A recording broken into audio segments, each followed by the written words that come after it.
What's going on? What's going on, Patriots? It's your boy Jay from Hood Politics checking in.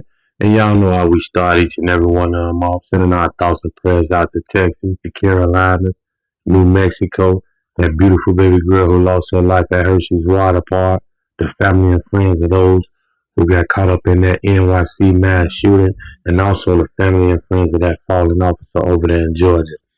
Hey, check it out, y'all. Hey, this is proof that we winning the culture war, man. Everybody's starting to see.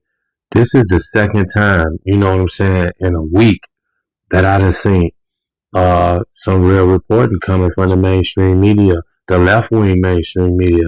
And sometimes you just gotta tip your hat to them and say, even though we know that what they've been on, when they do some good, we gotta congratulate them. You know what I'm saying? So right now, I got the discount Obama, the Dollar General Obama, the whatever y'all want to call him, the fake ass Obama up here. He finna get bitch slapped, yo, with facts. I'm talking about, excuse my French. I know I'll be trying to keep it, you know what I'm saying, family friendly, but yo, this dude is finna get bitch slapped with facts, yo. Let's check it out.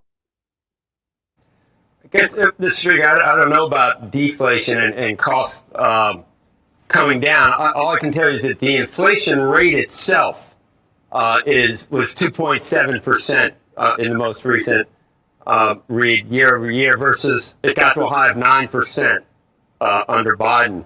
Stocks are at record highs. Unemployment is 4.2%. That's full employment. The GDP was 3%. The border is actually secure. We've got trade deals with EU, Japan, many more in the works, and trillions of dollars of foreign investment coming here. Iran's nuclear ambitions have been set back indefinitely, and I just wrote down a few things. So I just have to ask you, where is the calamity that you're talking about? And it almost seems like for Democrats, socialism is the answer to these problems, or I don't know, an end of democracy or something. We just don't get it. Well, actually, I'll tell you what we stand for, Joe. It's pretty clear. As Democrats, we believe in a strong floor and no ceiling. In America, you work hard, you play by the rules, you should be able to live the good life. And there should be no ceiling on your success, on your capacity to do anything in the United States of America. Yeah, but where are your people working hard at, sir? All I see your people doing is begging. They mad because we they mad because we cleaning up Medicaid and making it for only the people who really deserve it and need it. Same thing with government assistance with food stamps. They pissed about that. All I see is your people crying about handouts and free government assistance. So I don't understand what you mean.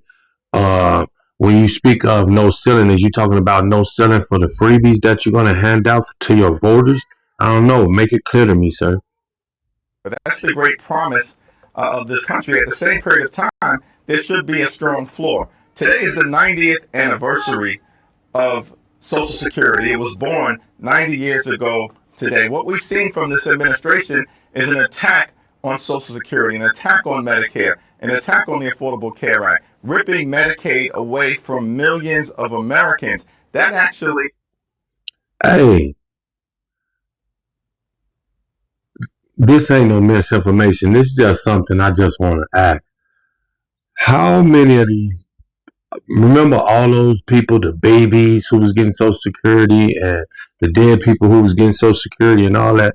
I wonder how many of those bank accounts was linked back to people in Congress. You know what I mean? Because they seem to be throwing a hissy fit. The fact that we is cleaning up all of these programs and making them run more efficient and making them run more for the people who need them and deserve these programs and not just for the people who are taking advantage of the system. So that what makes me think like, why are y'all so upset about him cleaning up these programs, man? Unless you was benefiting from them in some way, shape, form, or fashion. You know what I mean? But let's continue. is the type of strong floor that we should also have in this country. You pass one big ugly bill that's now law on a partisan basis. that represents the largest attack on healthcare in American history. Hospitals will close, nursing homes will shut down, community-based health clinics will be unable to operate. People all across the country are going to experience increased premiums, co-pays, and prescription drug prices. That's a problem for every.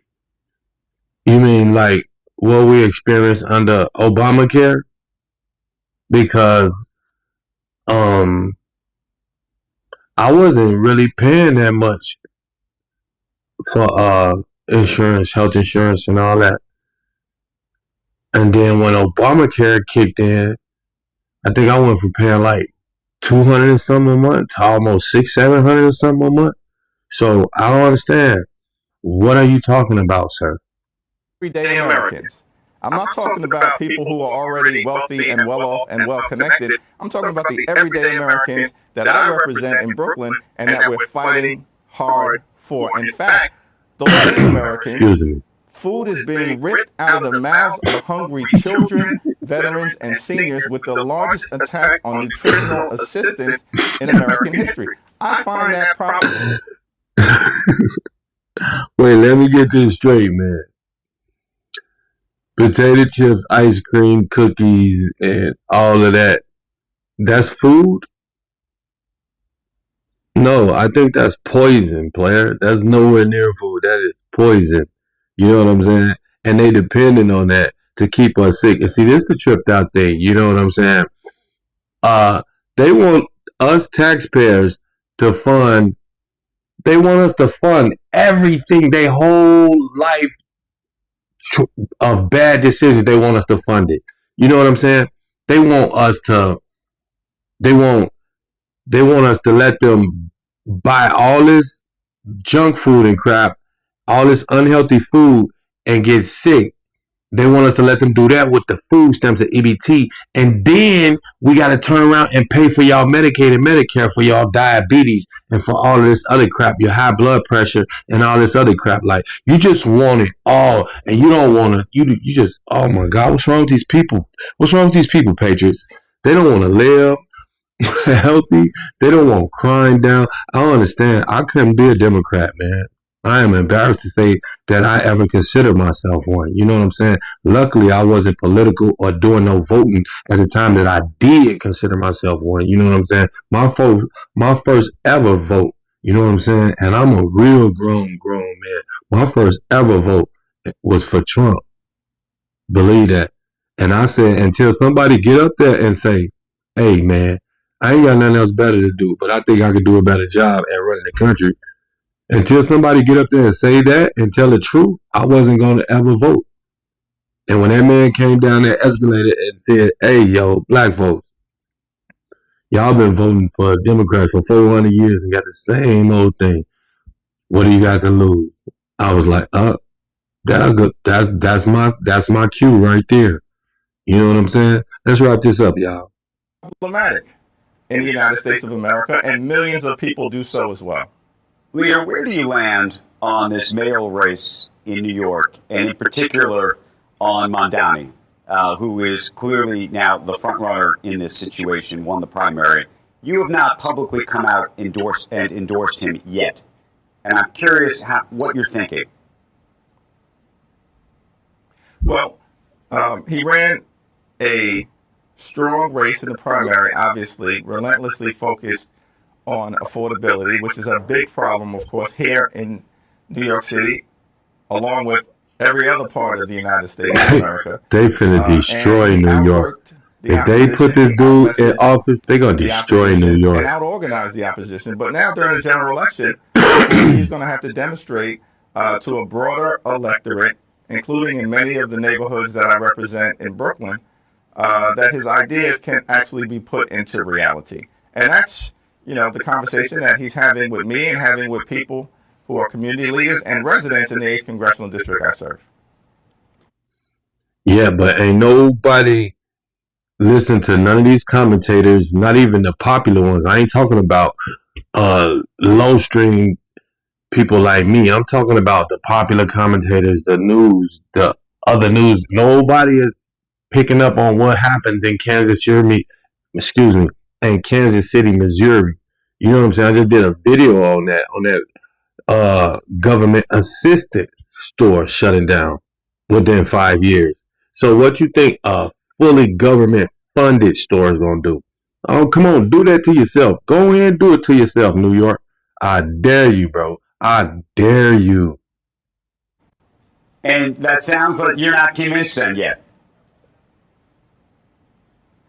No, well, we had one initial conversation. It was a constructive and candid conversation. It was centered around the community. And in that conversation, he indicated he'd like my help in putting together additional meetings with members of the congressional delegation, as well as leaders in many of the communities that I represent in neighborhoods like East New York and Brownsville, Canarsie, some of the more lower income working class neighborhoods that I may serve. I agreed to do that. That meeting is being put into motion right now.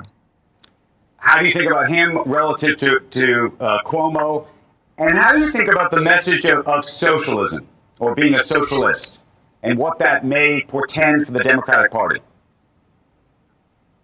Well, I think, as I indicated, listen, my view about what we as Democrats stand for, what we're fighting for, we need to lower the high cost of living in the United States of America. We need to fix our broken healthcare system. And we need to clean up corruption in Washington, D.C., so we actually have a government that works for the American people for every day. And you know the only way that's gonna happen is if y'all get rid of all that red tape and let private people build. Other than that, trying to do this rent thing, just rent freeze or whatever the hell they trying to do to control rent, it's just gonna be a disaster. You know what I'm saying? Hey, this was kind of long. This your boy Jay. I'm finna wrap it up. You know how we do it. This your boy Jay from Hood Politics. You checking in? Now I'm checking out.